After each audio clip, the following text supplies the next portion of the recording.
Hello everyone, welcome to What If Deku Evolved One for All and Became Immortal Part 2. Before we start, please go support Zack-Oblivion for writing that awesome fanfic.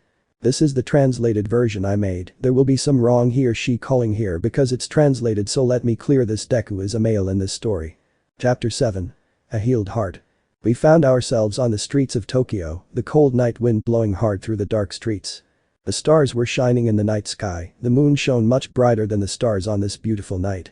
In the middle of the immense night, a large crowd of people looked on in surprise as a young man with long hair and a green suit, along with a big smile that conveyed great determination and confidence, was facing off against some villains, while at the same time using black whips to save some civilians who were caught in the crossfire. The battle ended shortly after with all the villains defeated and the civilians safe. My name is Deku, and I promise you all that I will save anyone who is in danger, every innocent life. I will go to protect you, you should not be afraid. Why? Because I am here, Izuku Midoriya shouted with all his might, still with that big smile on his face, while his voice was full of determination. Years had passed since our young green-haired boy and his friends had graduated from UA, although it was not a day that many wanted to remember, especially Izuku. Currently the freckled man was 35 years old. He had started his hero career wonderfully by having captured the UA trader with his friends and was currently within the top 10 in Japan, more specifically, in 9th place. But the boy had not only changed physically, he had also matured a lot and had managed to create many extremely powerful techniques with his multiple quirks. His friends were also doing very well in their heroic careers, some better than others. Of education. The years flew by in the blink of an eye. I still find it hard to believe that I'm an adult now, haha, damn, time sure flies by. After defeating those villains I went home, a normal house, not too big or too small, ordinary, and it's perfect like this. I walked into the house and the first thing I say is I'm back, I yelled as I walked into my house. I instantly hear footsteps and see the most beautiful woman in the world greet me with a beautiful smile. Welcome, Izuku-kun. It was Uraraka. She had matured and had become an extremely beautiful woman, although for me she will always be the most beautiful in the world. Hi, how are my two favorite people in the world? He exclaimed with a big smile. I think I forgot to mention a small detail. We're fine, she's been kicking a lot since you left, it seems our little one has missed her father. I watched as she laughed with a motherly smile and caressed her swollen belly. Yes, as you may have guessed, Uraraka Ichako, my wife, is pregnant, I'm going to be a father. And Izuku. Now the green-haired man was preparing dinner while his wife sat lovingly caressing her belly. I'm sorry I couldn't help you, Izuku-kun, the brunette apologized somewhat sadly, looking at her husband. You don't have to apologize, Ichako, right now you need all the help you can get, said the green-haired man looking kindly and lovingly at his wife. At least I managed to get you to remove the dinosaurs. Uraraka laughed, remembering how her husband 𝙬𝙤, upon finding out about her pregnancy, had become very overprotective to the point that he had different dinosaurs protecting the house and her 𝙬𝙤 at all times. Izuku scratched the back of his neck, embarrassed somewhat remembering that. Haha, you can't blame me for worrying about you. Why do sick or injured people always apologize? I'm sorry for making too much noise when I coughed, I'm sorry for not being able to help, I'm sorry for being a burden, it's not your fault, Ichako. It never was. The green-haired man finished cooking, and while he was having dinner with his beautiful wife, he remembered the beautiful moments he spent with her and how their relationship had managed to get to this point. Several years ago, more specifically after graduation day and the whole Monoma thing, Izuku was in a deep depression. At that time he had remembered his friend's words, so he decided to call her to go on a date. He wouldn't lie to himself, he had started to have feelings for his classmate and friend for a while. So I finally get up the courage to ask her out of her and maybe get a little distracted, two birds with one stone. The brunette was very surprised by her friend's question, she accepted it without hesitation, extremely nervous. Both young people had a date a few days ago, nothing out of the ordinary, they went to eat at a somewhat elegant restaurant, they went to see a movie, and then they went for a relaxing walk through a nearby park. Although simple, in fact they had a great time, especially Izuku. For a moment he felt like all his problems were fading away. Although he had not gotten over his mother's death at that time, at least he did everything possible not to immerse himself in sadness and pain. After the first date came the second and the third and the fourth, and before they knew it, they had formally begun a relationship. The friends of both found out about this news and congratulated them both, wishing them the best. Even Bakugo gave the green-haired boy a thumbs up. My mother had died. The memory of Inko Midoriya's inserted corpse appeared in the green-haired man's mind, as if it were the flash of a camera. At that moment I felt like I had broken my promise. I will protect you for my entire life, Mom. In the end I couldn't keep my promise. Over the years they both became great heroes. Uraraka, thanks to her quirk, had become an expert heroine in rescuing civilians, apart from the fact that she was also quite good in combat, thanks to various techniques and strategies that she had developed over time. The years passed and both had become adults and great heroes. They were not married yet, but their relationship was going wonderfully, thanks to the support of his girlfriend and friends. The green-haired man had managed to overcome the death of his mother. However, there were some times when the memories of that horrible night came back to his head in the form of horrible nightmares, and in all of them it was exactly the same, the horrible smile of the evil son of BNHA, the cold corpse of his mother, and him transforming into a dinosaur. Leaving this matter aside, the boy had also managed to unlock and train all the quirks of One for All. The first quirk he mastered was the one he unlocked the day his mother died. He called it Scary Monsters. From what he was able to discover when analyzing that quirk, he can basically create a kind of virus that transforms anyone who is physically hurt by him into a dinosaur, which obeys all his orders, and as he realized on the day of his graduation, he could become one too. But this quirk also had its weaknesses. When he became a dinosaur he could only see moving things, which was a huge problem. Another major weakness I discovered is that the more dinosaurs there are, the more difficult it is to control them. He came to the conclusion that they acted like a hive mind, and he would be the queen, or in this case the king, if he did not maintain control over the dinosaurs. They could end up turning against him, and he learned this the hard way when he used it on a group of 20 villains. As for the rest of his quirks, he had managed to control them perfectly in these years. The fact of being immortal was very useful when training, and in fights as well. In the mind of the green-haired bear a somewhat bitter memory. He stood in front of his mother's grave with a look of sadness and guilt, but the boy was not alone. Next to him was his girlfriend Uraraka Achako, looking at her partner sadly. Neither of them said anything, they were immersed in a typical awkward silence, until Izuku finally spoke. I would have loved to introduce you to her, she always waited for me to get home and introduce you to my girlfriend. Sometimes I wonder how she would have reacted. The freckled boy laughed bitterly without taking his eyes off his mother's grave. Uraraka looked sadly at the state of her now boyfriend. It hurt her a lot to see him like this, to see him so devastated. The brunette crouched in front of the woman's grave and spoke in a calm and kind voice. Nice to meet you, Mrs. Midoriya. I'm Uraraka Achako, your son's girlfriend. Izuku was surprised by this action on the part of his partner. Unconsciously a tear slipped down his cheek, at the same time a light laugh escaped from his lips. Not even he himself understood how he felt, his emotions he were a mess. Suddenly the boy felt arms wrap around him. Achako was hugging him. The boy felt like with that arm he felt a great and comforting warmth, a pleasant warmth that showed affection and love. Unable to contain himself any longer, Izuku reciprocated his girlfriend's hug, while the tears did not stop coming out. The two young people were like that for a few minutes until they decided to leave the place, but not before the green-haired man left a bouquet of flowers on his mother's grave. As the boy left the place with his partner, he could swear that for a brief moment he heard a very light whisper. I'm proud of you, Izuku. The years flew by again, and the relationship between the two was improving. Their love did not disappear, although they did have a few arguments, but managed to move forward. There was even one time when Uraraka encountered some members of the League of Villains, who were led by Himiko Toga. The heroine had no choice but to confront them because she couldn't escape. Although she had managed to immobilize almost all the villains, Toga attacked her from behind, seriously insulting her. The blonde, not satisfied with that, stabbed her repeatedly, leaving her extremely injured. When the villain was about to kill her, several heroes who were doing their routines there managed to hear the sounds of the fight and came to the brunette's aid. Toga, with no other option, retreated, managing to escape from the heroes, who quickly took Uraraka to the nearest hospital. When Izuku found out about this, he was furious with himself for not being able to be there to support his partner. However, when he arrived at the hospital and asked the doctor about his girlfriend's condition, his expression changed to one of complete horror. I regret having to tell you that Miss Uravity's current condition is extremely critical. She has lost enormous amounts of blood and has several damaged organs, including her stomach, one of her lungs, and several others. I regret having to tell you this, but we don't know if she can survive. Hearing those words, Izuku's heart stopped for a second. The idea of his partner dying simply terrified him, so managing to calm his thoughts even a little, he looked at the doctor and said with all the determination in the world, I want you to take my organs from her and transplant them into her. The doctor was certainly surprised to hear the green-haired man's words. Are you sure what you're asking for? While transplanting new organs along with blood samples might improve your current condition, it's not 100% likely that your body will adapt to the new organs. The doctor explained seriously. I don't care how many risks there are, if there is even the slightest chance that my girlfriend will be saved, I'll accept anything, the freckled man shouted determinedly.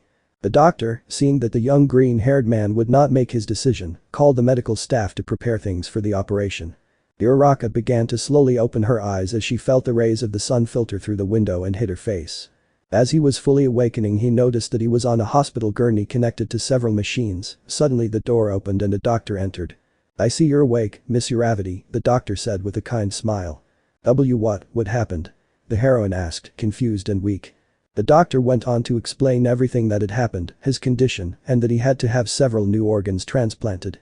The girl opened her eyes in shock. She was about to ask who had donated her organs when suddenly the door opened and her green-haired boyfriend walked in with a huge bouquet of flowers and a balloon that said "Get well soon." "Izuku," the brunette whispered in surprise. "I'm glad you're okay, Chako," the boy said with a big smile. The doctor left the room, but not before explaining to the brunette that due to her fragile condition, she would have to stay in bed for a few days and that perhaps the new organs could present some failures. In this way, both young people were left alone in a somewhat uncomfortable silence. "He's glad you're okay," Izuku said, breaking that awkward silence. The brunette sets her gaze on her boyfriend. "Why didn't you donate your organs to me?" I asked nervously. The freckled man scratched the back of his neck, somewhat nervous but without erasing his smile. "Yeah, there's no problem with me giving you some of my organs. Thanks to my immortality they regenerated in a few minutes, so I'm as good as new now," he explained with a somewhat more serious expression when mentioning his immortality. The girl's eyes opened wide. She was in shock knowing what her boyfriend had done for her. Thank you so much. I'm sorry you have to go to this trouble because of my weakness," she said with her head down and letting a tear fall down her cheek. Izuku walked over to her and gently wiped away her tear with his finger. "You don't have to be depressed, you're alive and that's what's important. You're a very important person to me. No matter what, I'll always be there to protect you. If you think you were weak against Toga, you just have to become strong so you can defeat her next time. The important thing is that you must always get back up." The boy's voice was full of calm and love as he did not take his emerald eyes off his girlfriend's beautiful eyes. Without resisting any longer, Uraraka approached and gave the boy a sweet and tender kiss on his lips. At first, he was surprised by this action, but returned the kiss with all the love in his being. Time went on as normal, Uraraka recovered, and luckily her new organs worked without problems. Our relationship continued for several years. I met her parents, and they accepted me, although I had to stop because of my father-in-law's interrogation. Haha.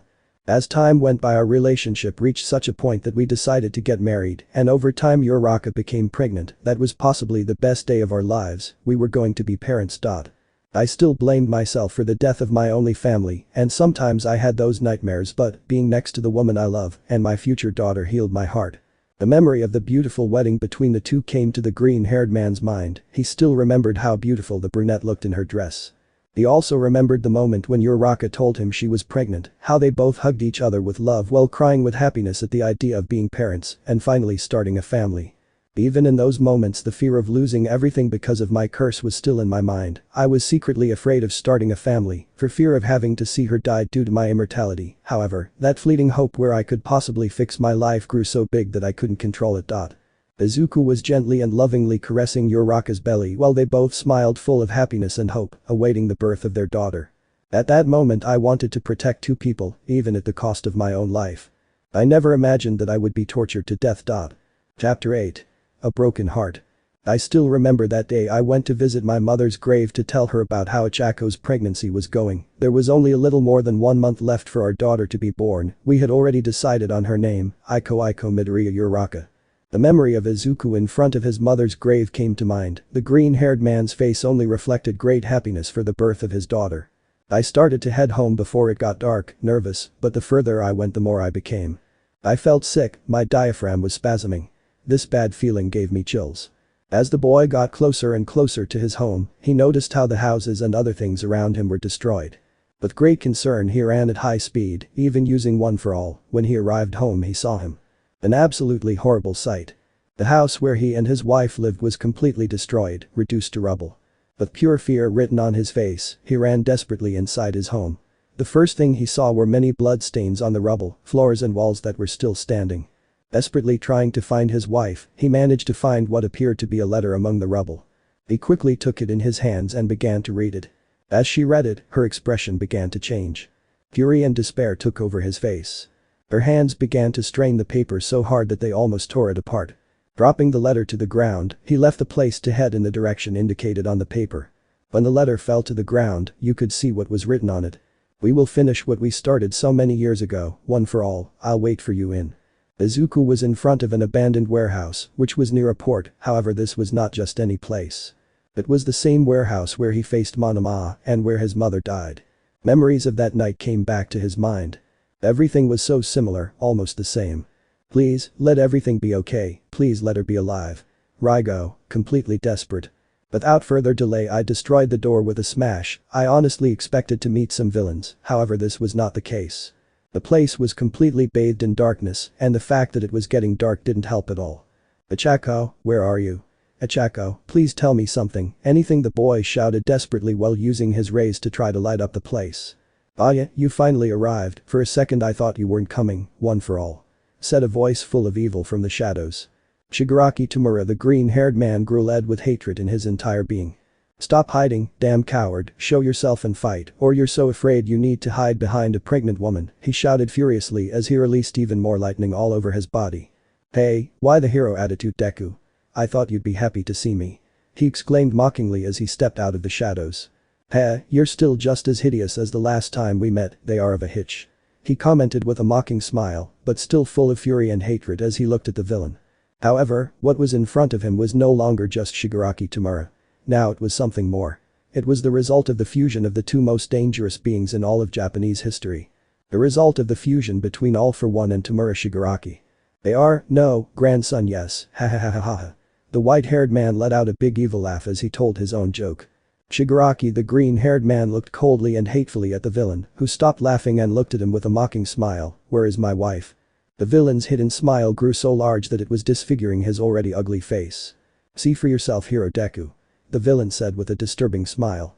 The lights in the place turned on and he saw her. The body of his wife of him. Torn apart. With the belly open. He showed clear signs of torture. The baby growing inside her was now nothing more than a pile of minced meat.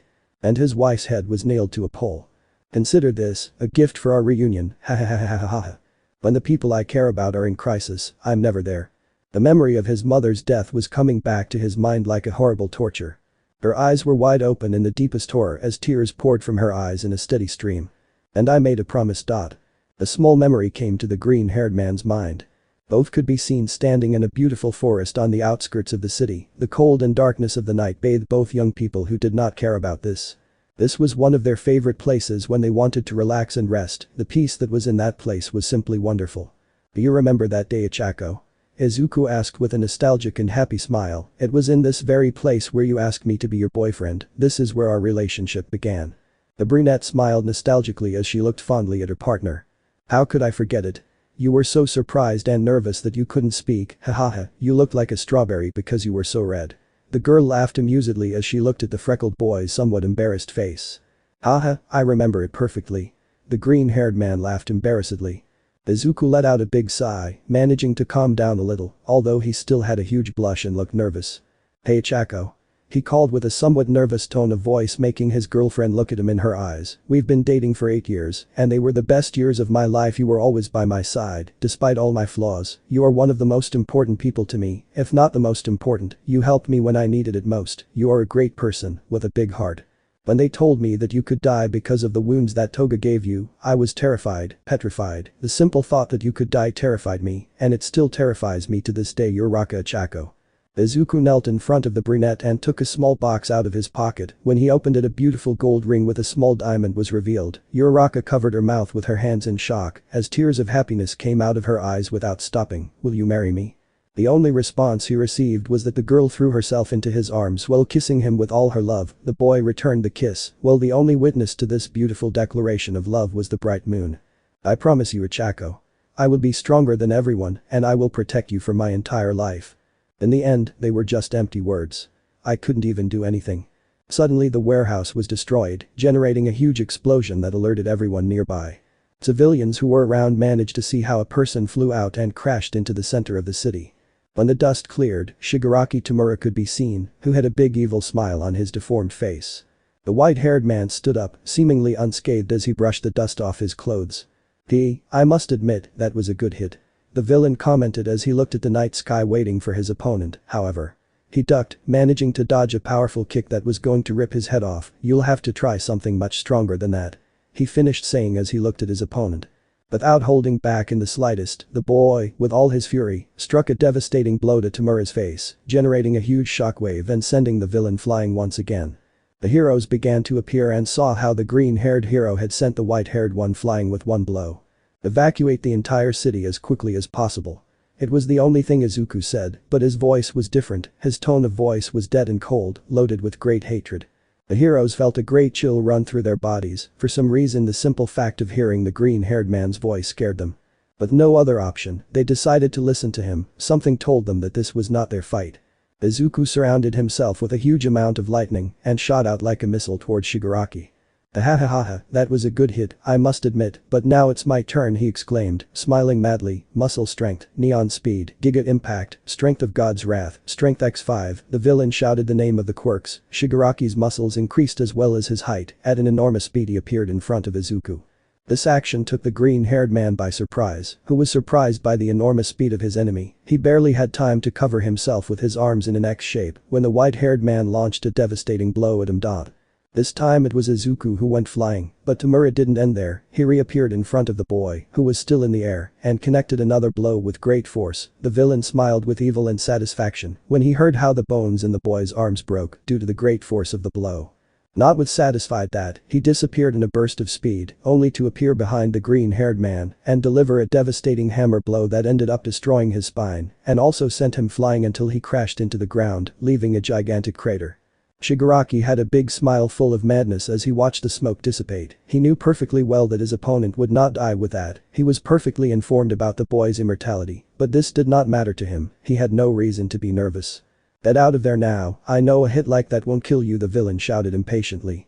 The smoke suddenly dissipated, revealing the green-haired man with his clothes quite damaged. His wounds had been healed thanks to his immortality, and he looked at Shigaraki with an expression of hatred in his purest state. "I promise you that this battle has just begun," he said with Izuku with his entire being overflowing with hatred towards the white-haired man in front of him. "I'll be waiting for you here, Hero Deku." "Scary monsters," the freckled boy shouted, activating his respective quirk. His appearance changed slightly, his hands became sharp claws, his teeth became fangs, he grew a tail with scales, very similar to that of reptiles, and his eyes began to have slit pupils. Both of them launched themselves at enormous speed against each other. Izuku, with his body surrounded by lightning, swiped with his claws at Shigaraki's face, who easily evaded the attack. With great fury, the green-haired man attacked the bearer of All for One in a vain attempt to infect him with his dinosaur virus. All attempts were useless. Tamura dodged the boy's blows without much trouble. "Aki!" Tamura shouted as his fists turned a metallic black color. The next thing the green-haired man felt was how the villain's fist fiercely buried itself in his stomach to the point that it almost, or directly, touched some organ. Izuku spat out a large amount of blood due to the blow that sank into his stomach. Due to the pain he couldn't react when Shigaraki gave him another blow to the jaw. Due to the force of the blow the boy raised his head, so he couldn't dodge another blow that made him take several steps back. "Bastard, full cowl 1000%, the green-haired man shouted in a state of fury while a huge amount of lightning surrounded his body. Izuku under normal circumstances would never be able to use this amount of power, not without dying. However, since he became immortal, his body had not only become much more resistant, but he could also use as much power of One for All as he wanted without taking risks.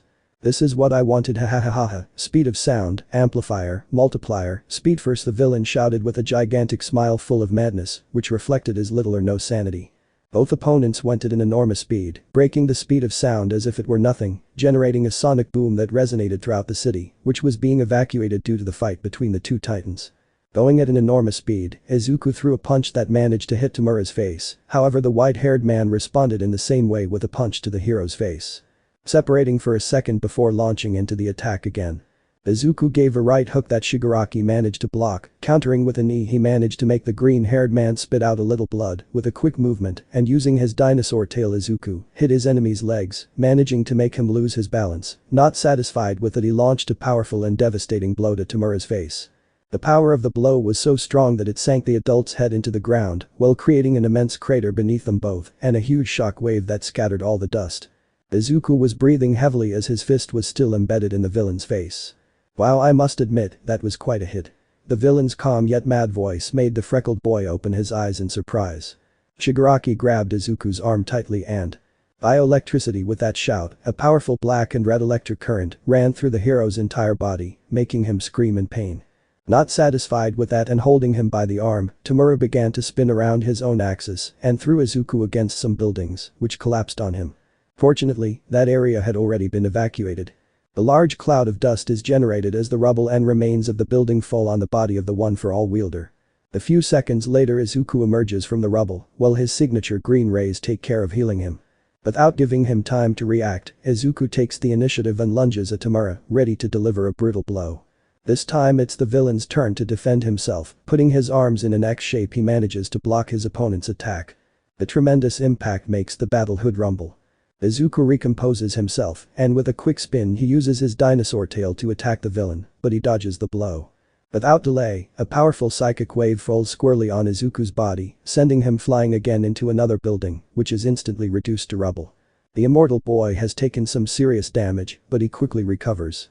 Shigaraki activates several quirks, increasing his speed in an exaggerated way, beginning to run quickly towards Izuku. The green-haired man raises his arm and prepares an attack.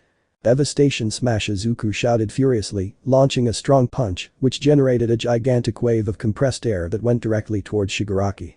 The villain takes it head-on, but does not stop his advance.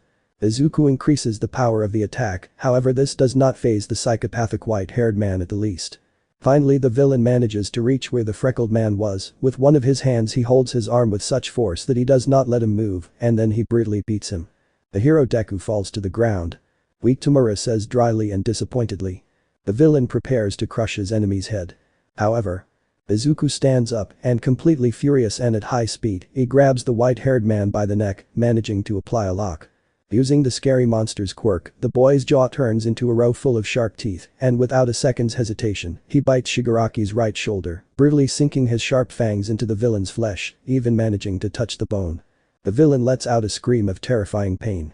"Damn animal, let me go this instant!" Shigaraki shouted furiously. The white-haired man generates a large amount of electricity that covers his entire body and at the same time begins to damage the green-haired man. Despite the pain, Izuku did not let go of his enemy. With all his strength, he throws Tamura against a nearby building, leaving him slammed against the wall. Taking advantage of this, the boy launches another devastation smash on the villain's body. The force of the impact shakes the entire battlefield. Izuku has knocked down Shigaraki, who is under the rubble, the dust slowly getting dirty. The hero was about to launch another devastation smash, but then Shigaraki reacts, the villain stands up and with surprising speed appears in front of Izuku. With monster strength he grabs him by the neck. Tamura lifts Izuku into the air and with beastly force slams the boy into the ground, generating an amazing collision. The villain watches as his enemy lies on the ground, wearing a superior expression. Has the immortal hero been defeated? Shigaraki, seeing that his enemy was not moving, smiled with evil and satisfaction, believing that his victory was guaranteed. I have turned around ready to leave. However, when the white hair had moved about 5 meters away from the green-haired man's body, a powerful noise similar to thunder reached his ears. I quickly turned around to see what was causing this noise. His eyes widened in shock and disbelief at what he was seeing. Izuku had stood up, his body was surrounded by an electrical aura much more powerful than the previous one, almost looking like armor. His eyes shone so intensely that if one looked into his eyes, one would swear that one could see a large amount of lightning, as if it were the center of an electrical storm. The green-haired man's cold, bright gaze fixed on Shigaraki, who was barely recovering from his surprise. The battlefield is suddenly hit by a powerful thunderstorm. The ground began to shake slightly, at the same time that many rays could be seen shining in the night sky. Shigaraki uses a very powerful telekinesis quirk and lifts several large rocks to throw them at Izuku, but they are destroyed by the electric aura before touching him. The power of these rays is indescribable. This is the result of training the full cowl for years. He managed to take it to a new level, Izuku called this state the electrical armor or electric armor. Shigaraki knew it, his instincts were screaming at him, he was in trouble. Izuku uses his pulsed electric. A gigantic wave of electricity hits the white-haired villain, causing him terrible damage. The amount of electricity emanating from the boy is enormous, but Shigaraki's body still resists, although barely. At that Izuku launches a second pulsed electric against his enemy. Now the damage that Tamura suffers is tremendous. The bearer of All for One screams heartbreakingly as he feels the electricity whipping his body. The damage is such that the flesh on his body begins to burn. Second and third degree burns appear all over the villain's body. Shigaraki tries to resist the immense pain, but it is useless. Izuku once again launches a third pulsed electric of atrocious scales. This time the damage is unimaginable. Tamura's flesh was practically burned, the shock wave was of such magnitude that it sent Tamura flying into the rubble, leaving him buried. The green-haired man was breathing heavily as he looked at his fallen enemy. His electrical armor consumed a lot of energy, and if we added to that the use of one of his most powerful techniques such as pulsed electric, the result was that Izuku's energy dropped rapidly. A small happy smile appears on the boy's face as he manages to defeat his opponent. Finally the battle was over. Oh no. Suddenly a laugh full of evil and madness resounds across the battlefield. Izuku opens his eyes in horror as he recognizes that voice. His gaze instantly falls on the spot where Shigaraki's unconscious body was. Shigaraki Tamura was now standing, and not only that he was regenerating. Izuku is in shock when he sees this. The white-haired boy's wounds heal as if by magic. This can't be.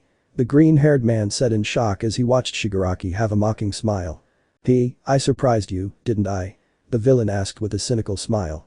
I'm sure you're wondering now how I became so powerful, right? The white-haired boy's smile only infuriated the freckled boy, although he wouldn't lie, he did want to know how he had become so powerful, although years had passed since the last battle they had, and it is logical that he was going to become stronger, but this was already another level. Let me explain, after our little fight I knew I had to become strong, very strong, enough to surpass Sensei. Even though I merged with him I still didn't have enough power, so I decided to take a trip. I traveled around the world, seeing and stealing hundreds and hundreds of quirks of all kinds. I currently have so many quirks that I lost count. I thought that would be enough, but when I received the news that the useless Monoma had failed in his mission to eliminate you, I knew it wasn't enough. I had also heard rumors about your supposed immortality. You would be surprised by how quickly news spreads. When I found out about this, I was scared. With every word Tamura said, the boy's shock grew more and more. Yes, even though it sounds crazy, I was scared. At that moment I thought, how the hell did he defeat something that I can't kill?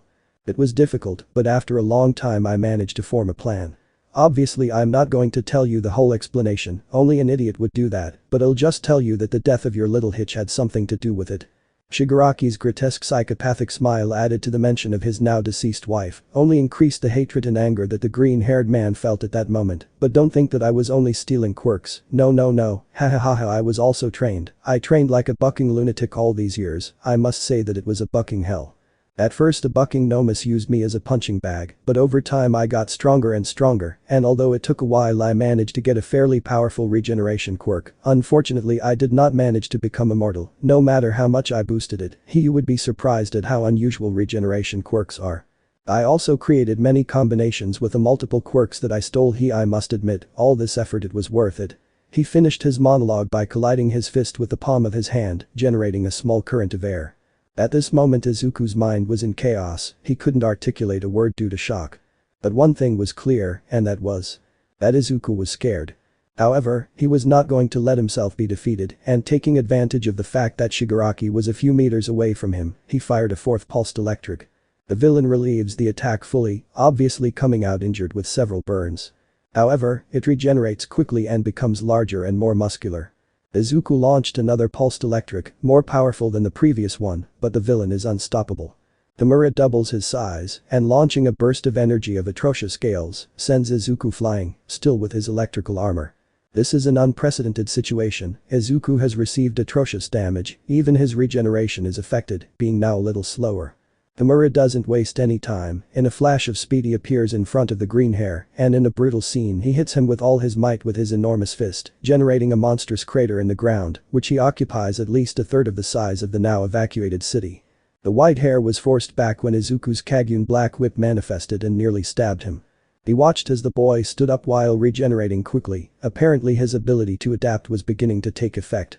Izuku wiped some blood from his mouth as he stared at Shigaraki, who never lost his crazy smile. "This isn't over yet, I can still fight," said the freckled man, somewhat tired. "Scary monsters 100% Jurassic Rage," Izuku shouted loudly. The boy's appearance changed drastically, his skin was covered in scales, his hair had become longer, his jaw was replaced by a large row of large sharp teeth, he grew a velociraptor tail, his hands were now extremely sharp claws, he had become a kind of hybrid between human and dinosaur. This was the result of training the scary monsters for years. It was a state where Izuku became a hybrid between human and dinosaur. Thanks to this, he did not have the disadvantage of only seeing moving things. Apart from the fact that his reflexes increased a lot as he did his speed, it was the perfect state for hand-to-hand combat. The now hybrid looked fiercely at his enemy, who was waiting for him with his arms crossed and an evil smile. At an enormous speed, Izuku went towards Shigaraki, leaving a crater in the ground. Amplifier, Haki, Neon Speed, Beast Force, Strength x5, Muscle Mass, Speed of Sound, Shocking Blow, Steel Skin, Speed x15. Tamura shouted, activating a large number of quirks.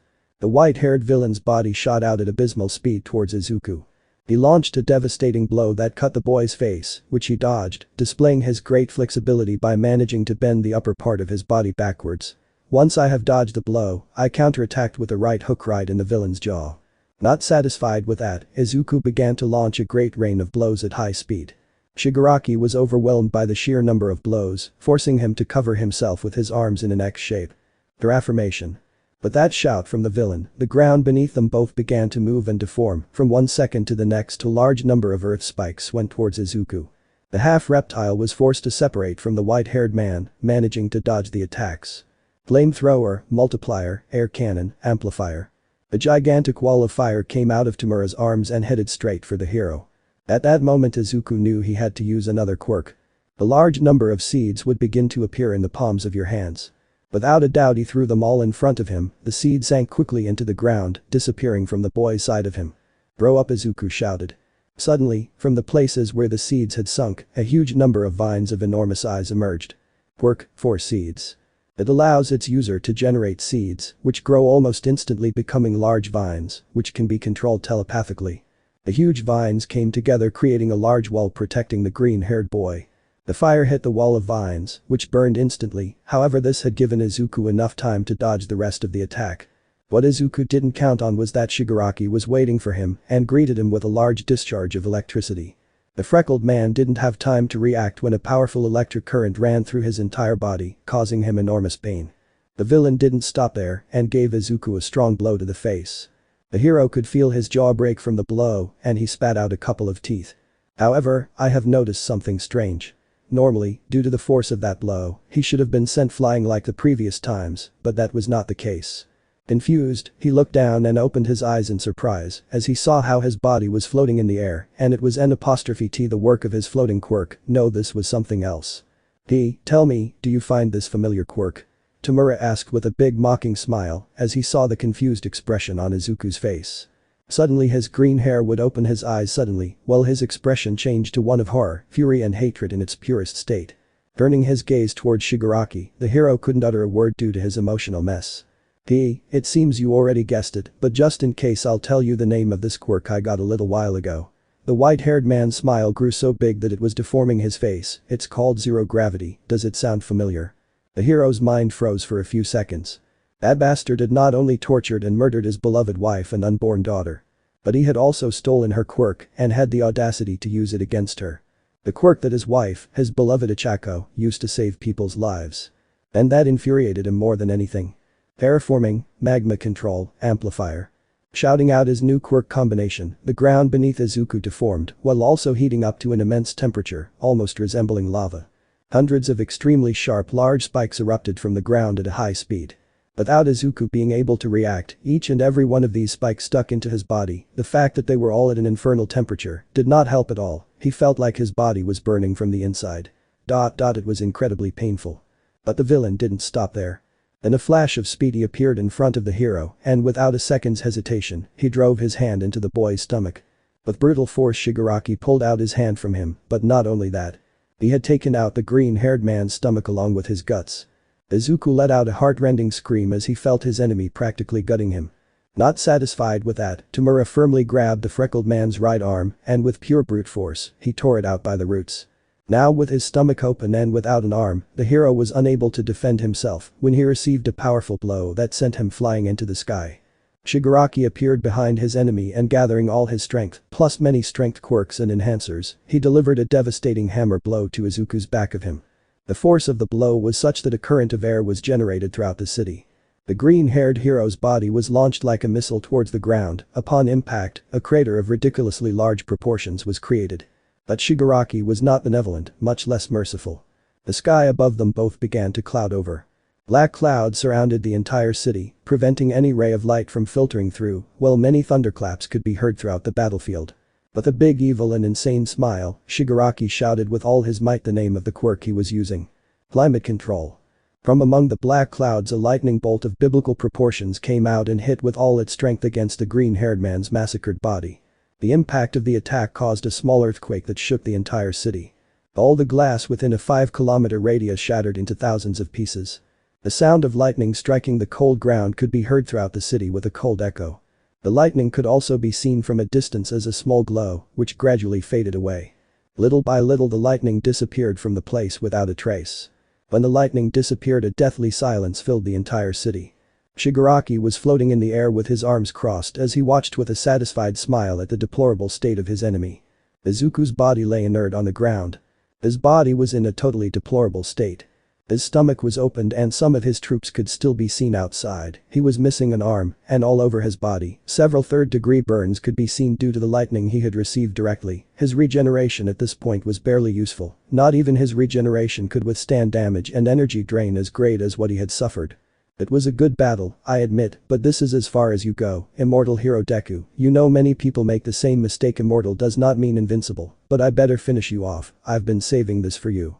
The villain says with a huge evil smile as he raises his left hand, which was surrounded by a crimson aura. Little by little Shigaraki began to descend to the ground, ready to finish off his enemy. Izuku was completely still, feeling a tearing pain in every part of his body. From his position he could hear Shigaraki's footsteps slowly approaching him. All he could see was his wedding ring on his remaining arm. As he looked at that ring he couldn't help but remember his beloved wife. Her beautiful and lovely smile. Which I would never see again. Aizu-kun, let's take care of this baby together with lots of love. It just can't be. The planet is shaking. The wind begins to blow with a beastly force. Great and powerful thunderclaps resounded across the battlefield. And a wild earthquake begins to shake the battlefield. What's going on? What does this power mean? Shigaraki exclaimed as he felt the entire city tremble at the gigantic power that had appeared. Ire. The hero Deku stands up and with a new transformation. His hair had turned white, his eyes no longer had pupils, hundreds of rays of different colors surrounded his body. The black whip made itself present surrounding the boy's entire body, as if it were a kind of shadow. Bright red lines passed through the arms and part of the green-haired man's face, giving him a wilder appearance. All the wounds on his body began to regenerate at an enormous speed. Even his arm completely regenerated. First the bone, then the nerves and muscles, and finally the meat and skin. Izuku's presence exuded power and respect. Izuku Midoriya had taken another step towards evolution. Adaptation. Evolution. Regeneration. One for all 10,000% limit breaker. Izuku roared in a deeper, more intimidating voice. The cry of the immortal hero echoed throughout the devastated city. Now it's Shigaraki who is in shock. The enraged villain launches a powerful blast of powered-up electricity towards the hero. However, this is useless. The black whip that surrounded the boy's body gathers in front of him in the form of a shield and protects him from the white-haired man's attack. The Mura continues to launch more and more electric rays, but this is of no use, they are all blocked by the black whip shield. At that Izuku slowly raises his arm pointing at Shigaraki. Without a doubt, it hits the air and generates a gigantic shock wave of atrocious scale. The shock wave hits the villain's body full on, and he can feel several of his ribs being broken by the attack. The Mura activates his regeneration, however it is now much slower. The hero begins to walk slowly towards his enemy, his gaze was serious and cold, reflecting great power. The wielder of All for One felt like he was in serious trouble. Shigaraki uses his telekinesis and lifts large rocks of enormous size and throws them violently at Izuku. The villain's attack is useless, once again the black whip transforms into a shield and protects the hero. Suddenly, Black Whip's shield transforms into one of the Kagyuns, which moves at hypersonic speed, generating a cutting air wave that hits the white-haired villain head-on. The attack causes a huge cut across Tamura's chest and stomach, which begins to bleed heavily, and regeneration heals him again, but this time slower than before. Izuku was about to attack again, but then. Shigaraki starts laughing psychotically, his smile is simply disturbing. The mood across the city became more gloomy. Black clouds covered the entire city. Tamura's laughter was full of evil and madness. Izuku for his part simply looks at him seriously. This is what I've been waiting for, hahaha. Finally, no need to hold back anymore. The green-haired man opened his eyes in surprise upon hearing what his enemy had said. An enemy that forces me to use all my power, hahaha, I've waited a long time for this hero Deku, I want to ask you in favor. The atmosphere had suddenly become tense. Don't die now.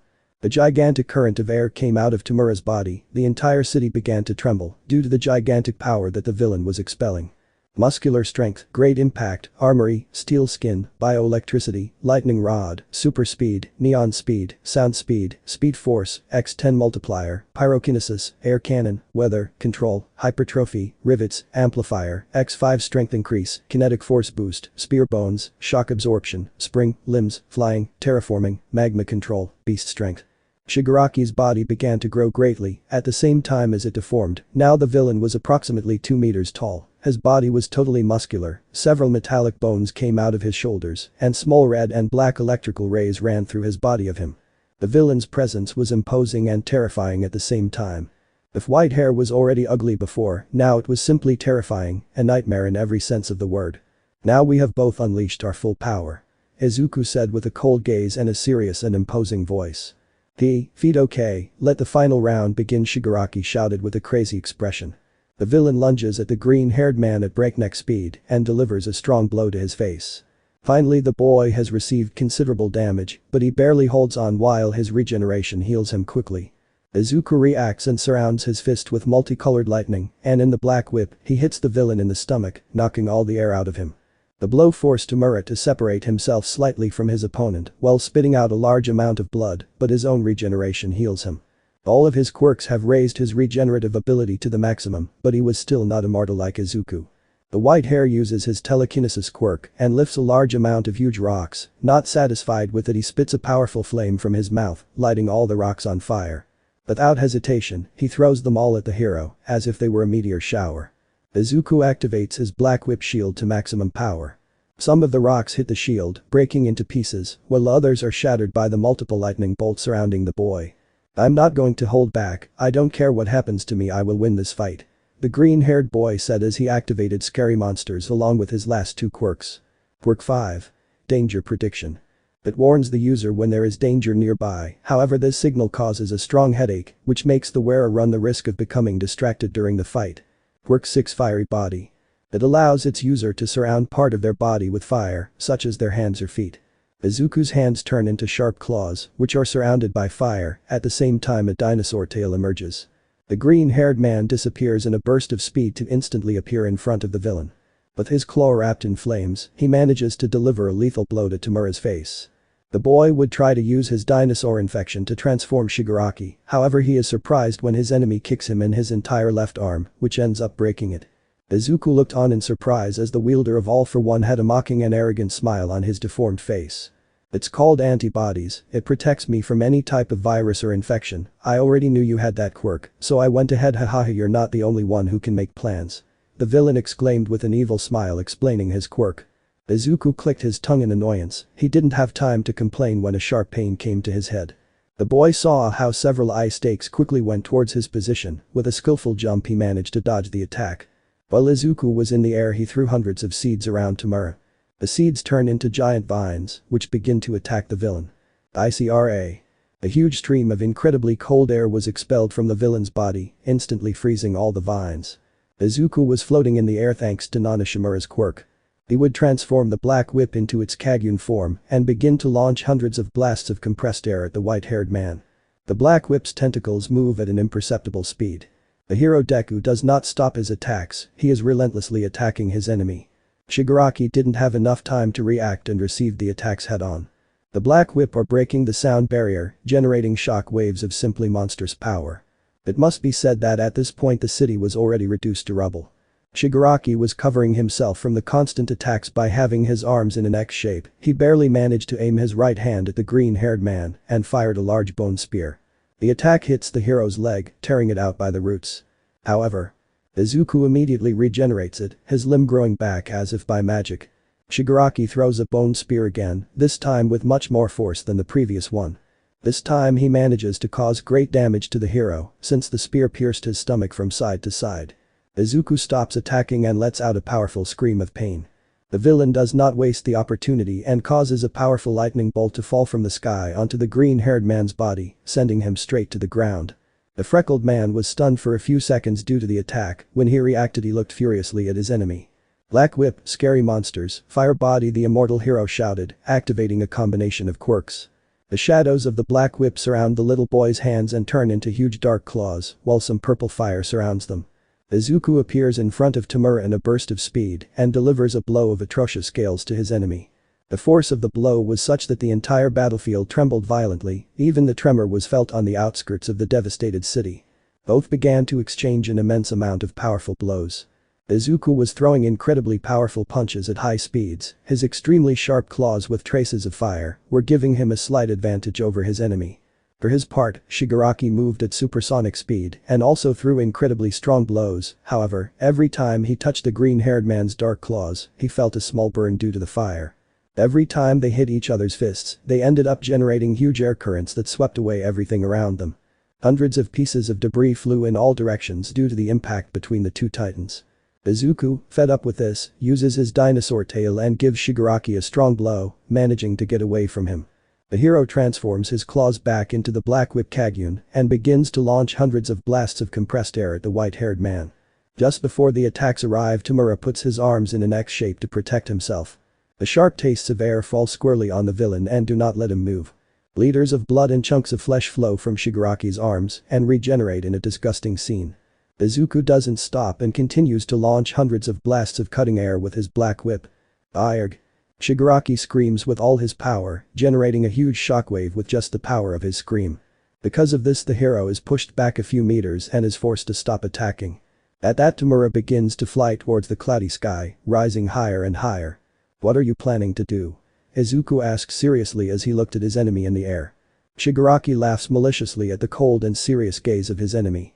At that point, the villain begins to use all his quirks of telekinesis and magnetism, and before the astonished gaze of the green-haired man, Shigaraki lifts all the buildings in the entire city into the air, then begins to bring all the buildings together until forming what appeared to be a meteorite. Izuku widened his eyes in shock as he saw this. "No way" was the only thing the hero managed to say, still in his state of shock. "I'm going to enjoy your death, damn it," Shigaraki said with a demented smile and an almost monstrous voice. "Damn, he has some really heinous power," Izuku growled as he sweated from nerves. The villain without hesitation launched the gigantic meteorite at the hero. The green-haired boy concentrates all his strength in his legs and makes a great jump, even leaving a crater in the ground. The boy goes at an enormous speed against the meteorite. Izuku used the float quirk to stay in the air, and with all his strength, he began to hold the meteorite to try to stop it. "You'll have to try more than that," the immortal hero shouted furiously as he was dragged away by the huge meteorite. Shigaraki mercilessly began to hit the meteorite, causing it to defend itself more weakly. The freckled man finally hits the ground with the meteorite still on top of him. The boy's body begins to slowly sink under the weight of the huge meteor. "I won't lose, I mustn't lose." The freckled man told himself mentally as he felt his bones break and regenerate at the same time. Suddenly the image of a certain person came to his mind. His wife. This wasn't just about her anymore, it was about everyone. He couldn't let Shigaraki escape again. If he did, he would continue to cause even more pain to many more people. "I couldn't allow that, I wasn't going to allow it." "Iyerg." With a powerful roar, Izuku's body was surrounded by an enormous electric aura. His rays shone in multiple colors as the Black Whip covered his arms and legs. "What the buck?" Tamura screamed in shock as he watched the meteorite slowly begin to rise. The hero Deku begins to charge what would be his last attack, while he slowly rises into the air with the meteorite in his hands. Shigaraki with great fury uses his telekinesis to hit the meteorite repeatedly. The green hair feels his whole body tense up. He suffers from pain, but still continues to charge all his energy in his left arm. The immense effort and the entire weight of the meteorite causes the boy's bones to break into pieces at the same time as his muscles are torn, but his regeneration helps him at the same time. Tamura launches a deadly psychic attack on the meteorite, which is looking increasingly unstable. Unable to bear it any longer, the villain concentrates all his strength on his right arm and launches a blow of apocalyptic scales at the meteorite. One for all, limit breaker 100,000% plus ultra. Izuku has his left arm covered by a gigantic and bright electric aura of different colors. He launches a deadly punch against the meteorite at the same time as Tamura. And finally, a huge meteorite had exploded into hundreds of pieces, which flew in all possible directions. The city was now nothing more than a pile of rubble. The deathly silence filled the remains of the city, while a cloud of smoke prevented the outcome of the deadly and destructive fight between the two titans from being seen. The cloud of dust slowly dissipated, revealing the impressive result of such an epic fight. "It's going to be an excellent fight," he said in a dark, mad voice. Finally the result could be appreciated. Shigaraki Tamura was completely covered in wounds, his body was soaked in his own blood, his regeneration no longer worked, but he still had enough strength to stay standing. The villain had Izuku held by the neck, the hero's condition was similar to that of Tamura, his body full of wounds and bathed in his own blood, but unlike his white hair, the freckled one was beginning to regenerate, although with difficulty. "You were a great rival, you gave me the best fight of my life, and for that you have my respect, but this is as far as you go, immortal hero Deku," said the villain with a huge evil smile. "I was preparing this for you, with this you will die once and for all. Multiplier, amplifier deterioration." Shigaraki had activated his original quirk and the most lethal of his entire arsenal. The skin on Izuku Midoriya's neck began to turn a dry shade of grey, his appearance becoming as if it was cracking with the slightest breeze of wind. The villain released the boy by the neck as he watched with a look of satisfaction as his body slowly turned to ashes. First it was his neck. Then came the right side of his face and head. His right arm also deteriorated to the point of being ashes that the wind carried away. The boy's right chest and thorax also began to deteriorate. It was done. This was the end of the immortal hero. "Impossible," Tamura muttered in shock, unable to believe what his eyes were seeing. The white-haired man saw how the process of his deterioration had stopped. Normally the process spread rapidly throughout his body. "I understood that in the case of green hair it was slower due to its regeneration, but I just couldn't understand what was happening." Adaptation. The boy's body began to be surrounded by small emerald-colored rays. "And no, this can't be happening," the villain screamed in terror and despair as he perfectly recognized those small rays. Evolution. At that moment, something Shigaraki never expected happened. Izuku's body began to regenerate. The parts that had been reduced to ashes by decay were returning as if by magic. His arm regenerated. Half of his face and head regenerated. Finally, Izuku's entire body had been completely rebuilt and his wounds from the previous battle had disappeared. Regeneration. Shigaraki was totally terrified, his plan to eliminate the green hair had failed. Originally his plan was to kill the hero's wife so that he would be carried away by rage and he could use his superpowered deterioration to reduce his entire body to ashes so that nothing would be left to regenerate. However, he did not count on the fact that Izuku would evolve to a level where the deterioration would not affect his entire body. Izuku's dark, hate-filled gaze fell on a shocked and horrified Tamura. "No more," the freckled man whispered with a dark look. "No more," he shouted furiously. In a burst of speed the boy grabbed the villain by the neck in a death grip. His white hair began to suffocate, the grip on his neck was such that he couldn't breathe and he felt as if his neck was about to break. "No more pain, no more deaths, no more all for one," the freckled man exclaimed in a dead and cold tone of voice. Izuku was about to break Tamura's neck, but suddenly. "Midoriya, stop," shouted a voice very familiar to the green-haired man. The hero looked over his shoulder and saw all of his UA friends looking at him in surprise. "Stop it, Midoriya, the fight is over, you won, there's no need to kill him," Shoto Todoroki exclaimed to his friend. The heroes were shocked slightly at the dark and furious look of their friend. Without saying anything Izuku turned his head forward. "Why?" he asked in a low voice while his hair covered his eyes. "Why should I not kill him? Just tell me, in this state I can kill him in a single second, it will be easy." A toothpick breaking the hero Deku shouted furiously, turning to see his friends, while he still had an almost dying Tamura by the neck. "Tell me, damn it, why should I not kill him? How many lives does he have to take for him to deserve death? How many families does he have to destroy? Why can he live when my family can't?" The green-haired man's face was full of fury, hatred and pain, while rivers of tears fell down his cheeks. Izuku's friends were silent for a few seconds as they looked at their friend's pained face. At this moment, they did not see their friend who always showed a determined smile. They saw their friend who had lost the person he loved the most and was suffering because of it. Because killing him wouldn't bring her back. The freckled boy looked at his bicolored friend, who gave him a look of compassion. "It's true, you can kill him here and now, but nothing will change. You know that killing him won't bring your Raka back, much less your daughter." With every word Shoto said, the green-haired hero began to tremble slightly. "A sign of his great sadness besides your Raka would not like to see you with blood on your hands." By this point Izuku was completely shaking as tears came out of his eyes and he still had a furious expression on his face. The place was plunged into a deathly, uncomfortable silence. Izuku had already made his decision. Without saying a single word, the immortal hero gave Shigaraki a sharp blow to his stomach, knocking all the air out of him and making him fall to his knees. Without saying another word, the green-haired man began to walk away from him slowly. "What do you think you're doing? Go back and finish the fight, you coward," Tamura demanded as he glared at the freckled man. I'm done, you're not worth it, Tamura, you never were. Izuku said sharply and coldly, but at the same time full of hate. Tamura's mind paused for a moment. The next thing was that the villain's mind was filled with feelings like anger and hatred. He clenched his fist so hard that they began to bleed, and he clenched his teeth with enormous force to the point that it hurt. You damn, disgusting, vile, low, filthy, rotten insect, the villain shouted, totally furious. Izuku turned around expecting the white-haired man to launch some attack, however said attack never came. Suddenly a huge current of air came out of Shigaraki's body as the floor beneath him cracked.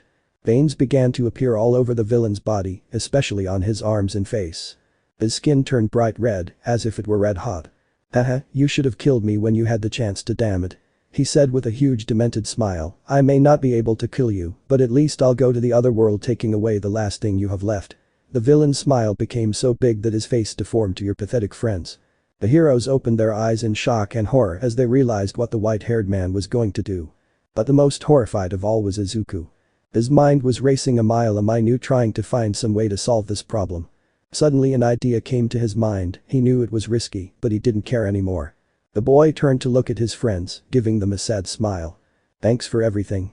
The heroes looked at their friend in confusion, not knowing what he was going to do. Shoto's eyes widened as he knew what his friend would do. Wait, Midoriya, don't do it, the two-haired man screamed in horror. Izuku activates Limit Breaker with difficulty due to his exhaustion from the recent battle. Without a second's hesitation, he moves at hypersonic speed and grabs Tamura's face. The villain didn't have time to react when the green-haired man dragged him away, filling the city at enormous speed. Let me go, damn you, the villain shouted furiously. Izuku for his part didn't say anything, he just kept running with all the energy he had left. In a matter of seconds, the green-haired man managed to reach a nearby port, but he didn't stop there. Thanks to his enormous speed, he managed to run over the water, even though he had Shigaraki holding him by the face, managing to reach the middle of the ocean. No. That was the last thing Shigaraki Tamura said before all the energy in his body came out at once. And finally, an explosion of apocalyptic scales consumed the bodies of both men. The explosion was so large that it could be seen from space and nearby. After a minute the explosion ceased, leaving a large hole in the ocean. Of what were once the strongest wielders of all for one and one for all, there was now absolutely nothing left. Well, actually, if there was anything left. The cell. Final chapter. You will be in my heart. 1 year. A year had passed since what many considered to be the largest battle in the entire history of mankind. The battle between the villain Shigaraki Tamura and the hero Deku. The perfect word to describe that battle would be apocalyptic. Because of that battle the entire city had been reduced to mere rubble. Luckily the heroes managed to evacuate the inhabitants. Since the massive attack on Gigantomachia so many years ago, they had begun to implement evacuation protocols in case another similar situation occurred. The death of the heroine Uravati at the hands of the villain Shigaraki had also been made public. Of course it was no secret to anyone that this heroine was the wife of the hero Deku and that they were expecting a child. The fact of knowing that she and her baby had died caused great sadness in people. For their part, the green-haired man's friends were in doubt. Some believed that Izuku had died due to Shigaraki's explosion. However, others suspected that their friend may have survived thanks to his immortality, but if that were the case, he would have already returned. After 8 months had passed without any sign of the green-haired man, the news was given that he had died in battle against Tamura. His friends had lost hope. At this point they believed that their friend had died, at least they hoped that he could meet his mother and his wife in the afterlife. Poor naive people. After exactly 1 year had passed since Shigaraki's defeat and Izuku's supposed death, the unthinkable happened. Izuku came back. The fact that possibly the most powerful hero has returned from the dead left the entire society in shock, but his friends even more so. Obviously the questions were not long in coming. The green-haired man's friends asked him how the hell he had survived such an explosion, which was so big that it had even turned green from space. To this question the green-haired man responded with a serious and dead tone.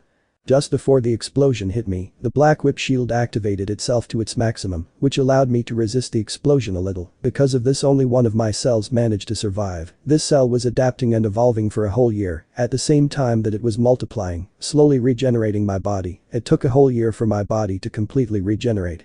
But in the end I succeeded. The heroes were amazed at the explanation their friend had given them. Simply the fact of being able to regenerate from something as small as a cell was impressive.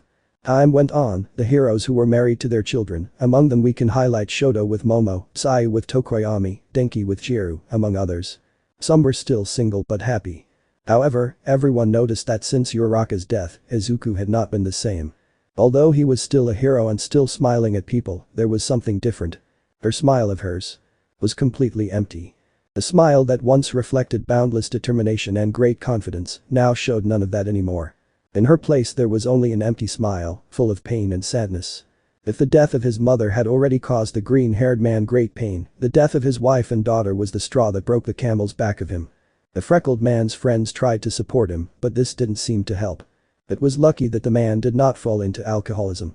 Apparently the guilt of being immortal, of having so much power, and despite not having been able to save the one he loves most will haunt him for the rest of eternity. An eternal regret. Of education. I finally returned after spending a whole year regenerating at the bottom of the ocean. I'd be lying if I said it wasn't horrible. Luckily the last thing to regenerate were my lungs, so I didn't have a problem with drowning. Years have passed since the battle against 𝙬𝙤𝙪 and nothing has changed. From that moment on. Since the moment I lost them, there hasn't been a single second where I don't feel terrible. I have failed both of them. Uraraka. Sending. Very sorry. I couldn't protect them. I'm useless. Why can I never save the ones I love the most? Even though I'm immortal I can't do anything right, I'm supposed to have protected them. Because. Even though years have passed, I can't forget that pain. My nightmares have increased a lot. Now it's not just my mother, but also 𝙩𝙖𝙪𝙨𝙚 and Aiko. What a hero I am, I'm just a failure. It's been 7 years since 𝙩𝙖𝙪𝙨's death and my battle against 𝙬𝙪, many things have changed, many of my friends already have children, who go to the new and improved UA, 𝙬𝙗 managed to enter the UA, because he has been training his quirk a lot, apart from that he has become very good at hand-to-hand fighting, that was a little thanks to Mirio and I who helped him in his training. 𝙬𝙗 also started dating Eri when they both turned 15.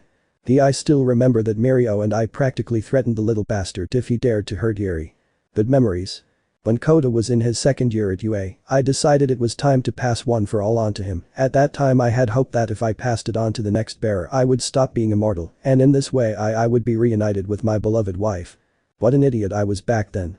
Unlike Toshinori, who passed it through hair, I tried to give it to 𝙬𝙗 by injecting him with a little of my blood. After that we just had to wait a couple of hours for it to take effect. After waiting I gave 𝙬𝙗 the instructions on how to use it, although unlike Toshinori, I told him to use small amounts to avoid breaking his bones like I did when I was starting out, hahaha, the old days. However.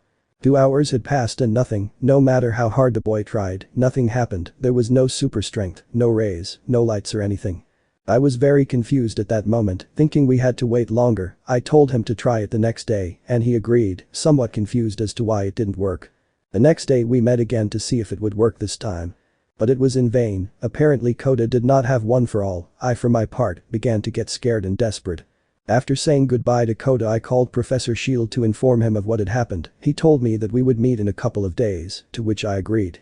Not knowing that this news would end up destroying the last ray of hope that he still had. Then Pavizuku. The green-haired man can be seen gathered in the laboratory of scientist David Shield, who already looked older, with some quite noticeable wrinkles on his face, and the occasional grey hair. I still don't understand why 𝙬𝙗 hasn't inherited one for all. Could it be that it doesn't work with blood? Don't tell him I'll have to give him a hair of mine like Toshinori did. Izuku said well deep down he was starting to get a little desperate. While this was happening, the scientist was on his computer analyzing a sample of the green-haired man's blood. Thanks to this he was also able to analyze a small part of the One for All's energy. Hey, Midoriya-san, I think I found the problem, said the brown-haired man with some nervousness. Instantly the freckled man set his gaze on the scientist. You'll see what happens is difficult something to explain. David Shield said, somewhat nervous and worried about the reaction the green-haired man might have. Do you remember that it's been several years since we discovered that thanks to One for All, you had the ability to adapt and evolve? He asked, receiving a nod from the freckled man. Well, during these years it seems you weren't the only one who evolved. What the scientist said left Izuku confused. What do you mean by that? What I mean is that during all these years you weren't the only one to evolve. Apparently after the battle against 𝙬𝙪, when you were caught up in the last explosion, your ability to adapt and evolve was enhanced beyond any limit to regenerate your body. Because of this One for All was affected. What I mean is that not only have you evolved, but One for All itself has been evolving continuously and without stopping, reaching a level where it formed a kind of perfect symbiosis with its bearer, that is, you. The scientist explained seriously. The man's emerald eyes widened at the information revealed. Wait, that's what it means. Izuku tried to say with an expression that reflected fear and despair. You no longer possess One for All, Izuku Midoriya. You are now One for All and Izuku Midoriya have become one. But that said, I felt like every fiber of my being was dominated by the deepest fear and despair. If I could no longer transfer one for all to another person, that meant that I was doomed. There is no hope for me anymore. However, despite that, I wasn't going to give up so easily. I was still determined to solve this problem, to free myself from this curse. If I couldn't transfer one for all, then I would look for any way to become mortal again. It was all in vain. We could see Izuku with several people in a hospital room, while an old man was connected to several machines. This old man was barely breathing, everyone in the room looked at him sadly, and some were even crying. Nothing I did work. Izuku looked at the old man, who was between life and death due to his advanced age. Tears began to fall from his emerald eyes as he watched death take his last friend. I swear I tried everything. I even begged Eri to use her quirk on me so I could become mortal again, but it didn't work. Apparently I had already evolved to a much higher level, one that didn't even Eri's quirk was able to affect. My friends tried to support me, but honestly, nothing could make me feel better. At that time I lost them too. I saw them grow up, get married, and I even saw their children grow up, their children get married and have children, but I, unlike them, didn't age. Well, some of them died from illnesses or in battles against very powerful villains, others died because of their age. At least I can say that they lived a long life. Ida. 𝙬𝙖𝙪. 𝙪𝙗𝙪. Momo. Kirishima. And finally, the old man who was about to take his last breath was none other than Katsuki Bakugo, Izuku's childhood friend and rival of his. The ashen-haired man, with his last strength, turned to see his friend, who could no longer contain his tears, and said, Thank you for supporting me even though I was a horrible person. Thank you so much, Izuku. After saying what would be his last words from him, the old man slowly closed his eyes, never to open them again. His children and grandchildren mourned the death of their father and grandfather, while the green-haired man watched with tears as his friend's life had gone out like a candle. Everyone left. And they left me alone. No matter what I do, I can't go with them, no matter how much I want to. At the end of the day, this is just a pathetic, comical, uninteresting story. The funeral was held and attended by Katsuki Bakugo's children and grandchildren, apart from his only friend who was still alive. After the funeral, Izuku retired into silence without saying a single word. The day was horrible, the sky full of black clouds. After a few minutes it suddenly started to rain. The raindrops fell like tears on the green-haired man, although this did not matter to him in the least. Walking in silence, Izuku arrived at his home, a humble apartment with nothing special. The freckled man went straight to his room. With all the sadness in the world, he closed his eyes trying to sleep. He didn't feel like doing anything, he had officially lost everything. When Izuku closed his eyes, he let out a small tear before falling into Morpheus's arms. On the boys' floor he was with all his friends from him at the UA, as if it were the first day at that academy that gave them so many adventures. Thank you for being in my dreams, friends, and in my heart, Izuku said with a big smile. In the real world, the freckled boy stopped crying as a tiny smile appeared on his lips. Finally we return to the present. 500 years after Izuku Midoriya has become immortal. The green-haired man walked through that beautiful place full of sakura trees while holding a bouquet of flowers in his hand. He arrived at the center of that place, which was a small island separated from the rest. The boy arrived at the center, where there was a tree much larger and more beautiful than the rest. Hey guys, I'm back again. Things have been quiet. Luckily, the brats are getting stronger, although Toshiro is still as stubborn as ever. Haha guys, I really miss you, I miss you so much. I hope that someday I can meet you, Izuku said with a sad and nostalgic smile. The boy bows and leaves the bouquet of flowers at the foot of the tree, in which there was a small old photo of the entire class A with their sensei Aizawa. I miss you so much, class 1. I love you so much. Thank you thank you so much for being my friends. After saying that, the immortal man turned around and left that beautiful place. That while behind her the old photo was bathed by the rays of the sun and some petals fell near it. Epilogue.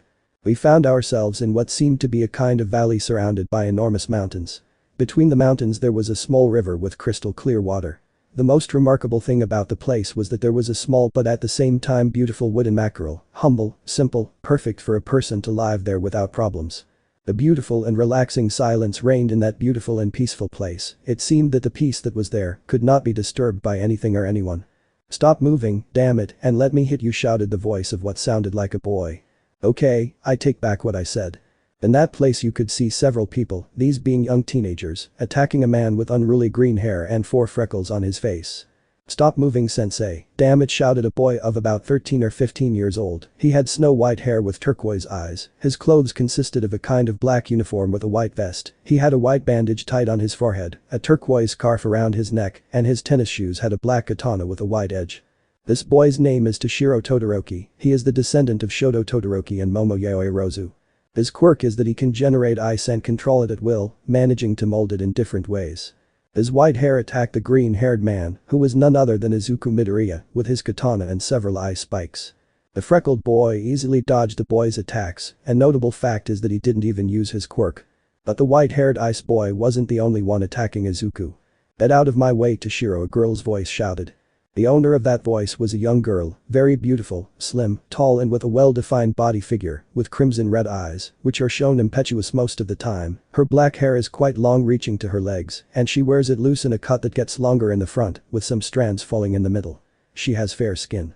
Her outfit consists of a black sleeveless dress and miniskirt that is tied to a red belt, along with a protector that covers only the left side.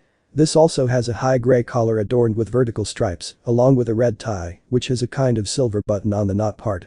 Among her accessories are a pair of protective bracelets similar to a red Ken coat that cover her forearms and the upper part of her hands, in addition to wearing a pair of black boots. This girl is 𝙬𝙖𝙪𝙨𝙛𝙚, Toshiro's older sister, and therefore, she is the descendant of Shoto Todoroki and Momo 𝙬𝙖𝙪𝙨𝙪. His quirk is called Lethal Weapon. It allows him to create any type of weapon, be it bladed weapons or firearms. The teenager abruptly pushed his younger brother aside and slashed at the freckled boy with his katana. The man of more than 500 years old stopped the katana with extreme ease with only 2 of his fingers, applying a little force in these realms, breaking the black-haired girl's katana into hundreds of pieces. The Kame received a strong kick from Izuku in the stomach. Due to the blow, she was sent flying, taking her brother with her, ending up both crashing against a small mountain that was nearby. Suddenly many shadows surrounded the green-haired man. The curious thing was that these shadows had crimson-red eyes and several rows of extremely sharp teeth. The shadows looked maliciously at the adult, wanting to tear him apart. Izuku watched this in boredom, unfazed by the shadows' gazes. So now it's your turn, Yami." The adult sighed lazily, looking at the person responsible for the shadows. Surprisingly, the one controlling the shadows was none other than a boy between 8 or 10 years old, with short black hair, his eyes shining with a red light, which gave off a thirst for blood. His clothing consisted of a white long-sleeved shirt. Over it he had a simple lavender-colored vest, black shorts and black sneakers. This boy's name is Yami Asui. He is the descendant of Tsuyu Asui and Fumikage Tokoyami. His quirk allows him to summon various shadows which obey his orders. A very important feature is that despite his young age, he has a quite impressive handling of his quirk, apart from a rather sadistic attitude when fighting. "Let the fun begin, sensei," the boy said with a somewhat macabre sadistic smile, as his eyes emitted a faint crimson glow. At that point, the black-haired man would send his shadows to attack the freckled man. The Abras would transform into several whips with a tip as sharp as a knife. The whips would move at great speed trying to stab the man. Izuku watched this with boredom and would start dodging the shadows very easily, either by jumping a few times or just slightly moving his body to the other side. This would begin to frustrate Yami, which would increase the number of shadows that relentlessly attacked Izuku. The immortal green-haired man, tired of dodging, decided to put an end to this. With one jump, he would manage to avoid the abrasions and land in front of the child. Yami would try to summon some shadows to defend himself, however this was in vain, since with a light blow to the back of his neck from Izuku, he would fall unconscious to the ground. The man had no time to rest as he had to dodge a kick from behind. He turned to look at his attacker in the eyes. Now the new opponent turned out to be another girl. Her appearance was around 17 or 18 years old. She was beautiful, with fair skin almost being pale, blue eyes, pale blonde hair, which was tied in a bun with a couple of strands falling over her face, one being quite longer than the other. She is somewhat short. Her body is thin, but you can tell she has trained due to some muscles that are noticeable. Her clothing consists of a kind of military-type combat uniform. Her name is Annie Ishido. She is the descendant of Ejiro Kirishima and Mina Ishido. His quirk allows him to wrap certain parts of his body in a diamond-like material. Apparently his quirk closely resembles that of his red-haired ancestor. "Don't forget about my sensei," the blonde said with a cold look. Then she would use her quirk, making her fists turn a bright blue, somewhat translucent color, as if they were surrounded by a layer of diamonds. The girl would get into a combat stance, similar to boxing. Without hesitation she lunged at her Ella sensei, throwing several punches and kicks, which thanks to her quirk Ella, she managed to cause more damage. It was obvious that she had experience in combat. Her technique was very good, her blows were fast and precise, aiming at vital areas. However, all of the girl's blows were blocked without problems by the green-haired man. "I'm going to participate too," sensei shouted, a boy of about 16 years old, with white hair and electric yellow eyes. This boy's name is Initsu Kaminari, the descendant of Denki Kaminari and Kayakajiru. This boy's quirk allowed him to shoot powerful lightning bolts, however if he exceeded his limits, these lightning bolts could electrocute him, something similar to what happened to his ancestor. Back in battle, the white-haired man pointed his hands at the green-haired man and without hesitation, fired a powerful bolt of lightning in his direction. However, just before the lightning struck the adult, Annie, who was still trying to hit him, accidentally stepped into his shoes and consequently withstood the full electrical attack. The blonde screamed in pain, feeling the electricity run through her entire body. Realizing his mistake, Zenitsu worried and scared stopped firing his attack. Annie fell to the ground kneeling due to the pain of the lightning. "I am so sorry Annie-san, it was an accident," the white-haired man exclaimed nervously. The blonde stood up with difficulty, glaring angrily at the boy. "Everything you do is an accident, you idiot, stop getting in the way," the girl who was barely standing shouted angrily. Izuku watched the two teenagers' interaction with a bored look before sighing. "Well, training is over for today, you better go back to your homes, brats," the adult said seriously, turning his back on them. Annie would look at this with a frown, visibly annoyed. "Wait sensei, this isn't over yet," she shouted angrily, looking at the adult who still had his back to them. "I won't repeat it again, go home, we're done for today."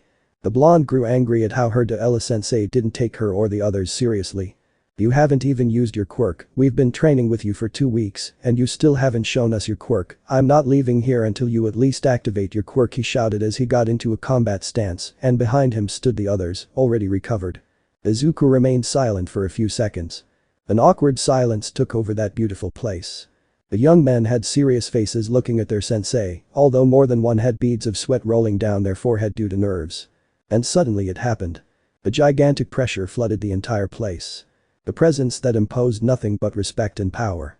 The young men could not bear the pressure and fell to their knees with their heads down, kneeling like simple servants. Annie was the most surprised of all, she couldn't believe it. That pressure was simply monstrous. It was like having the weight of the ocean on her shoulders. With all her strength the blonde raised her gaze and what she saw left her paralyzed. His sensei now wore what appeared to be some sort of white trench coat with a high collar, the inside was dark purple, his pants were completely smooth and pure white, his trench coat ended in the form of a cape divided in two, on his chest, it was open, revealing part of his pectorals, in the middle of the trench coat, there were 2 purple lines forming a kind of cross. And in the middle of that cross there was a small bright green jewel, that jewel was simply beautiful, brighter than any diamond or emerald, from that jewel came out small rays of different colors, from red to purple. The man's eyes had also changed, now the bottom of his eyes was a deep black color, like the vacuum of space itself, his pupils were still green, but now they were a much brighter green, they shone like a nuclear reactor about to explode, finally his skin had turned a slightly greenish color. "This is the first fan art I've done, how did it turn out? And as I know someone is going to ask, the app I used was 𝙩𝙖𝙪𝙨𝙚. Happy?" I asked with a slight smile. Annie couldn't react, she was still in her state of shock as she looked at her sensei's new appearance. "Well, I'm leaving for today, I have some pending matters, you all go home brats, see you tomorrow at the same time," Izuku said before disappearing from the place in a burst of speed. As soon as the pressure left, it was gone and the young people were able to get back up. "Damn, I didn't know sensei would be this strong," Zenitsu said, amazed by the green-haired man's power of him. For her part, the blonde had a serious look as she looked at the place where the green hair used to be.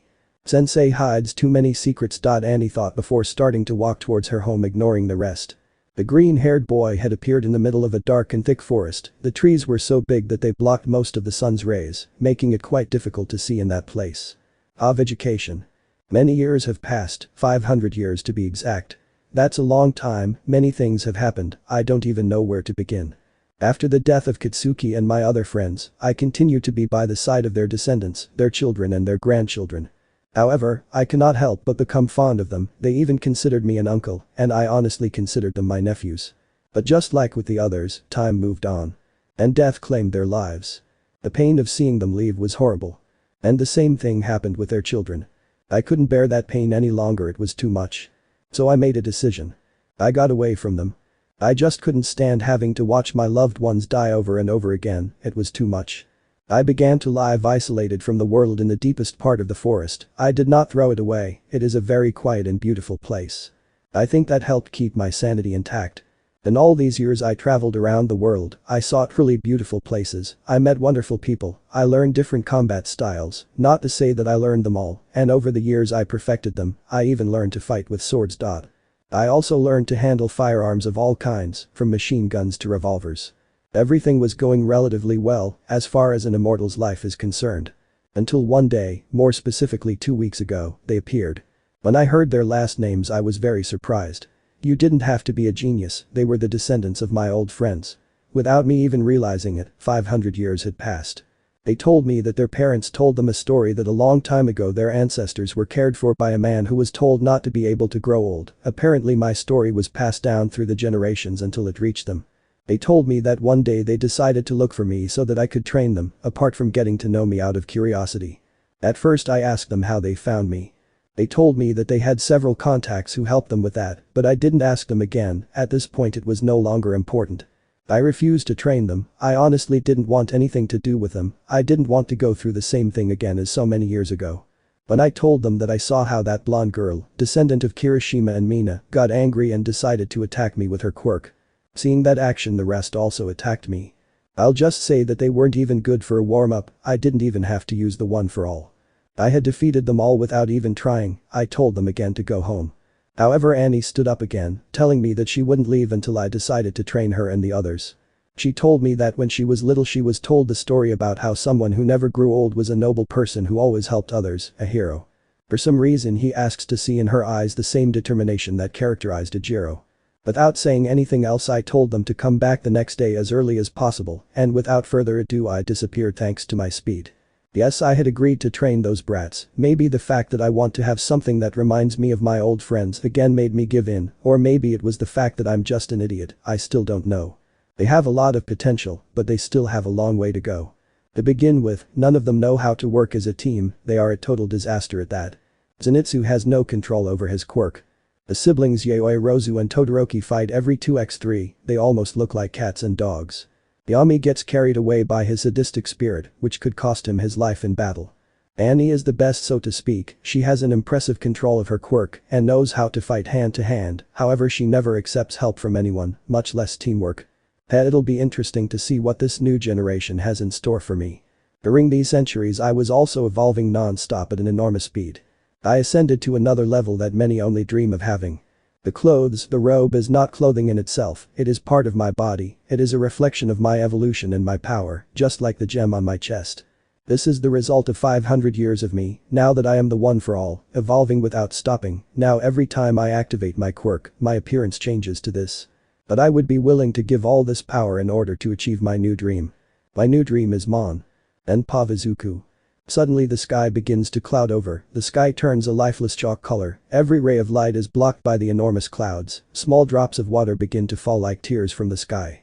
That light rain turns into a fierce storm in a matter of seconds. Thunder could be heard all over the place, but this didn't faze Izuku in the least. The green-haired man simply kept his gaze serious, unfazed in the slightest by the heavy rain or the powerful thunder. Suddenly a thunderclap much more powerful than the previous ones resounds throughout the place. The freckled boy simply closes his eyes for a second, and when he opens them he saw it. In front of him a gigantic wolf had appeared, its fur was black, as dark as the starless night itself, its eyes were an intense red, making even blood look ridiculous. It had extremely large fangs, so much so that they protruded from its mouth, apart from the fact that they looked incredibly sharp, as if they were a knife of the highest quality. Izuku showed no fear, his gaze was empty and monotonous as he looked into the eyes of that huge animal. A deathly and at the same time eerie silence invaded the place while they both looked at each other. The wolf looked at the man with murderous ferocity, while the freckled man looked at him with monotony. And in that silence, an extremely dark, gloomy and terrifying voice resonated. Do you know why people love life and hate death? The voice was none other than the wolf himself who stood in front of the man. Izuku wasn't surprised to hear the animal speak, he had seen similar things before, Nezu for example. The wolf's voice was cold and dead in tone, it seemed like a whisper carried away by the wind. The answer is because life is a beautiful lie, and death, on the other hand, is a painful truth. The wolf answered the question that he himself posed. For a few seconds neither of them said a word. Until Izuku decided to speak, and he only said 5 simple words, which at the same time hid a great meaning for him. For me it is not. Izuku responded with a cold and monotonous tone of voice. The freckled boy could swear how the wolf's eyes opened very slightly in an act of surprise. The powerful thunderclap of lightning was heard again. Izuku closed his eyes again for a second, and the moment he opened them the wolf disappeared without a trace. As if I had never been there. The green hair looked at this with monotony to begin walking slowly, getting lost in the thick dark forest. In all this time I have traveled the entire world, there is not a single place I have not been, I have learned a lot, I have absorbed a lot of information and knowledge, I have evolved and I continue to evolve, but that is not all. I am changing, I do not stop changing, the fact that my appearance changes every time I use one for all is proof of that. I do not know what I will become as the centuries pass, but now I want to ask you a question, yes you, the one who is reading this right now that you know my story, my pain, my loneliness, my suffering, I want to ask you a question now that you know all this. Would you like to be immortal? Let me know in the comments below if you guys want the next part. Also check out my other video that has been shown and left. Thank you for watching, if you enjoyed this video please like and share this video. And have a fantastic day, bye.